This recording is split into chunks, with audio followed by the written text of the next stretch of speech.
Hello, everybody. It is Thursday afternoon in Tulsa, Oklahoma, and I am so thrilled to be here with you today. I was beginning to wonder if I was even going to be able to make a video today. It's not really been that apparent in the last 2 days videos, but I am fighting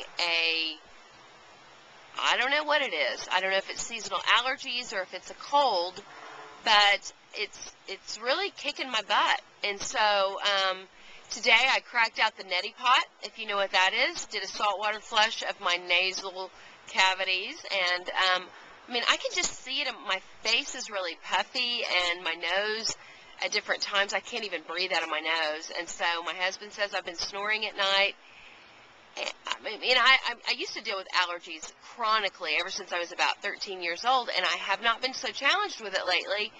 But I'm hearing from all my friends all around. Apparently there's something really serious going on in Tulsa, but it could not be any more gorgeous weather than it is today and that it's been over the last several days. And so I did the neti pot, and I got on my Vespa, and I came to a park that's not too far from my house, Zinc Park, and just wanted to get out and breathe. And it might not be smart that I'm doing this, but gosh, it's healing to get out into nature, into my soul. So if I sound a little nasally and a little, congested, I am.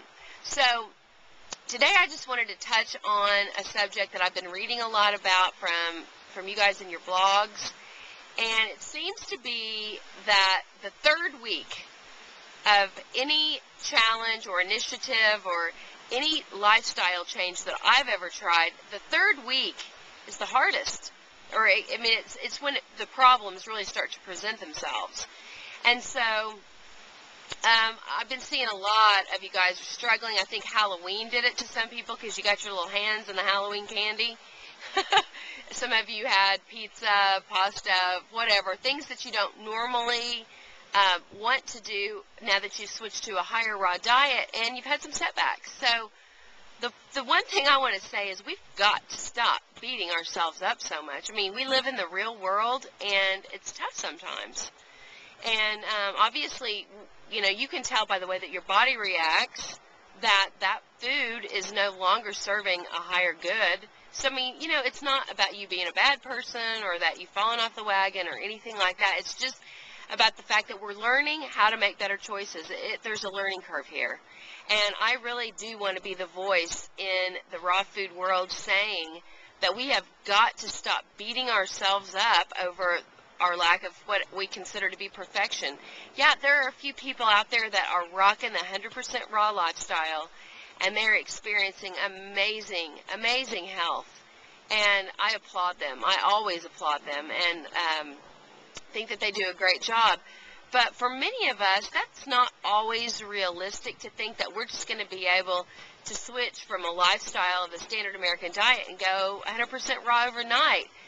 It's just not realistic. So it's all about choices, and how are we going to learn to make choices that are going to be health-giving, not health-depleting. And so I'm thinking that the reason that I'm sitting here before you today with all this allergy junk is because the fact that I had some fried fish over the weekend, which I really was hesitant about eating, but, my sweet dad, who you all know has moved in with us, is a fisherman, and it was his pleasure to make a dinner for my husband and family and I, and he just made fried fish. And so I made the choice to have a piece of that. And I'm really not used to eating fried foods. I haven't eaten them much at all in the last several years. And I thought I was fine. 24 hours went by, and I was doing cool, and it's great. And then all of a sudden, I was like, So I don't know. I don't have any idea if that was what it was or whatever. But I'm just saying, we all do things from time to time that is not the most fabulous choice, but we make it. So I've posted a couple of different things that I want you to consider today on the site if you're struggling with your eating, if you're struggling with your choices, if you find yourself vacillating between what's best and what's not. There's a couple of videos, and I will post links to those. One video is one that I made during week 3 of the first 11-week raw food rehab experiment, and I think that, gosh, it just seems kind of uncanny that the timing on this is nearly parallel. And then another video by Eric Nies, or Nies, I'm not sure how you pronounce his name, just life-changing video. And so I'll post the links to that. The other thing I want to just say is the key to this whole dietary change is preparation and being ready. I mean, when I don't have what I need in my kitchen, I resort to eating stuff that I shouldn't eat. I mean, that's just how we do it. So, you guys, I mean, think about how you're spending your day. Think about the amount of time that you have every day. We've all got 24 hours. What are you doing with your time? Is there 30 minutes to an hour that you can carve out to get yourself organized?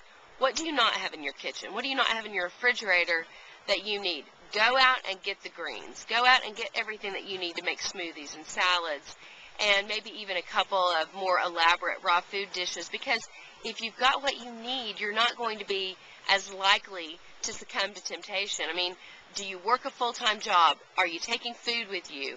I mean, sometimes you can just take, like, cut up cucumbers with a little bit of sea salt and the nuts of your choice and a baggie of fruit, and that can sustain you until you can get to a place that has a salad bar. Or, you know, there's just a lot of things that you can do that's really going to help you stay successful with this diet.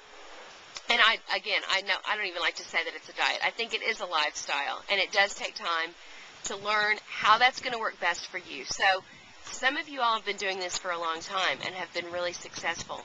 I'd love to hear from you today.